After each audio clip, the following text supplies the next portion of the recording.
일반 분들이 유튜브나 블로그 같은 것들을 찾아보고 공부를 하더라도 이런 것들에 대해서 다 통달하고 내가 그거를 깨닫기는 사실 굉장히 어려운 일이라고 봐요. 그래서 오늘은 제가 쌍꺼풀을 만들 때 고려하는 가장 큼지막한 기준점들과 특성 몇 가지에 대해서 이야기를 좀 해보도록 하겠습니다.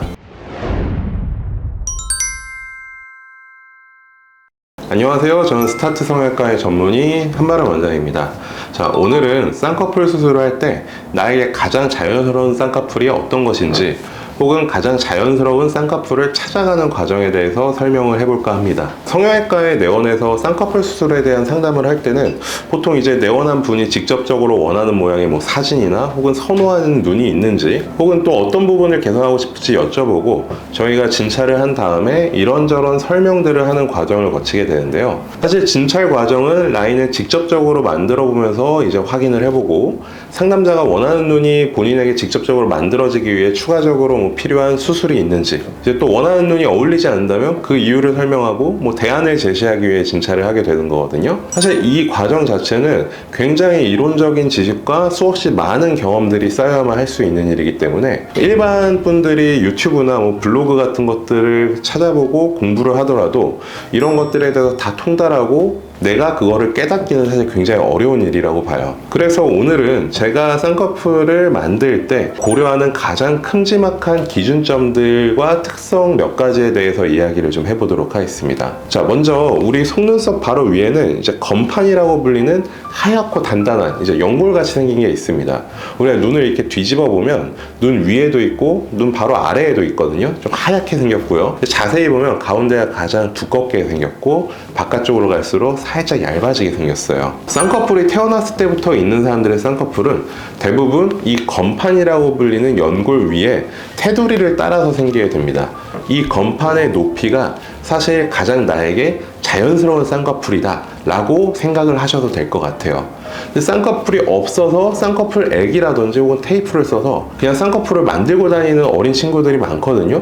그런 분들도 이제 병원에 내원해서 수술을 받으려고 상담을 하고 진찰을 해보면 사실 놀라울 정도로 그 건판의 높이를 따라서 만든 것을 확인하게 되는 경우가 굉장히 많아요.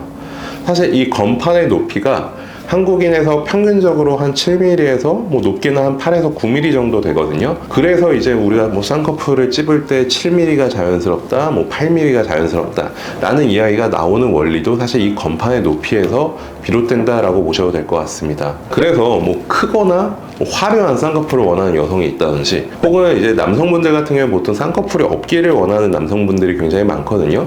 그런 좀 특별한 케이스들을 제외하면 결국은 쌍꺼풀은 건판의 높이 주변에서 크게 벗어나지 않게 쌍꺼풀 라인을 잡는 게 가장 자연스럽다, 이렇게 이해를 하시면 좋을 것 같고요. 두 번째로 고려하는 점은 눈꺼풀 위의 피부의 두께와 지방량입니다. 상안검에 이제 무게감이라고 표현을 하면 조금 더 적당할 것 같은데요.